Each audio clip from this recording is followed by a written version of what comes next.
Tonight, you'll probably check your bank account. Maybe out of habit.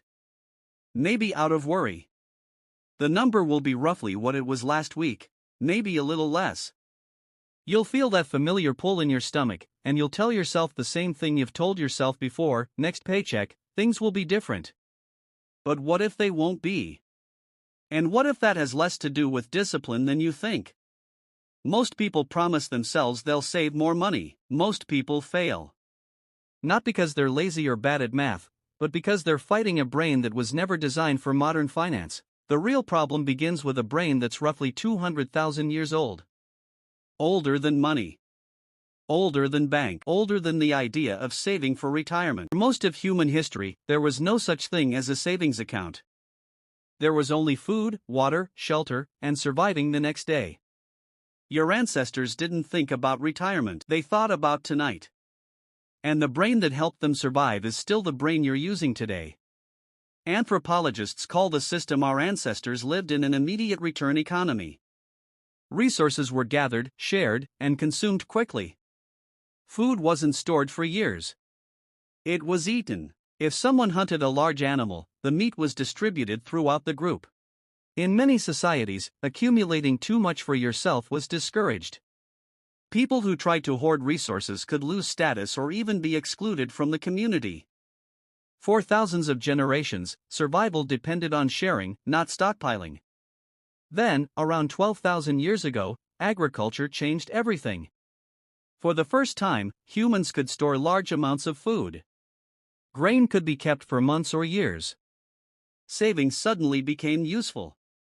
But the human brain didn't instantly evolve to match this new reality.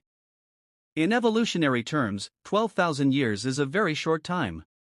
Much of our emotional wiring is still optimized for immediate rewards rather than distant benefits. This helps explain something psychologists call present bias, our tendency to value rewards today much more than rewards in the future. A famous experiment by psychologist Walter Mischel demonstrated this idea. Children were offered 1 marshmallow immediately or 2 marshmallows if they waited 15 minutes. Some waited.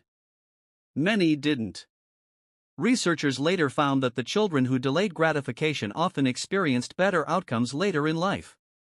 But the story was more complicated than simple willpower. Children raised in unpredictable environments often chose the immediate reward because they had learned that future promises aren't always reliable. Their choice wasn't irrational. It was based on experience. And in many ways, adults make similar decisions every day. Another important discovery came from psychologists Daniel Kahneman and Amos Tversky. They found that losses hurt more than gains feel good. Losing $100 feels far worse than gaining $100 feels rewarding. They called this loss aversion. This creates strange behavior. People avoid investing because they're afraid of losing money. At the same time, people sometimes take huge risks when trying to recover losses. The same emotional system drives both reactions. But there's another layer underneath all of this: scarcity. Researchers Sendil Mullainathan and Eldar Shaffer found that when people feel they don't have enough money, time, or resources, their brains begin to focus intensely on immediate problems. Scarcity captures attention. If you're worried about paying rent, that concern occupies mental space that could otherwise be used for planning, learning, or making long-term decisions. Their research showed that scarcity can temporarily reduce cognitive performance in a way similar to missing a full night's sleep. Not because people become less intelligent. Because the stress of not having enough consumes mental bandwidth. This creates a difficult cycle. The people who most need long-term financial planning are often the people whose circumstances make it hardest to do. Then there's a concept called hyperbolic discounting. Economist George Ainsley studied how people value rewards over time. Imagine being offered $100 today or $110 in a month. Many people choose the $100 today. But if the choice is $100 in 12 months or $110 in 13 months, most people are willing to wait. The math is identical. What changes is the presence of right now. Immediate rewards trigger dopamine, the brain chemical associated with motivation and reward. Future rewards feel less real. To your brain, money today often feels more valuable than more money later, even when logic says otherwise. This is why spending now can feel natural while saving feels difficult. The urge to spend isn't necessarily a character flaw. It's a survival instinct that worked for most of human history. The challenge is that modern life runs on completely different rules. Banks, investments, retirement accounts, and mortgages all require thinking years or even decades into the future. Your ancient brain never evolved for that environment. Here's the encouraging part. People who successfully build wealth usually aren't fighting their brains through sheer willpower.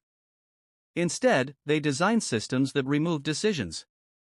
Researchers studying retirement savings discovered that participation rates increased dramatically when employees are automatically enrolled in savings plans. The biggest change wasn't motivation. It was automation. The money moved before people had a chance to argue with themselves. That's often the secret. Not becoming a different person.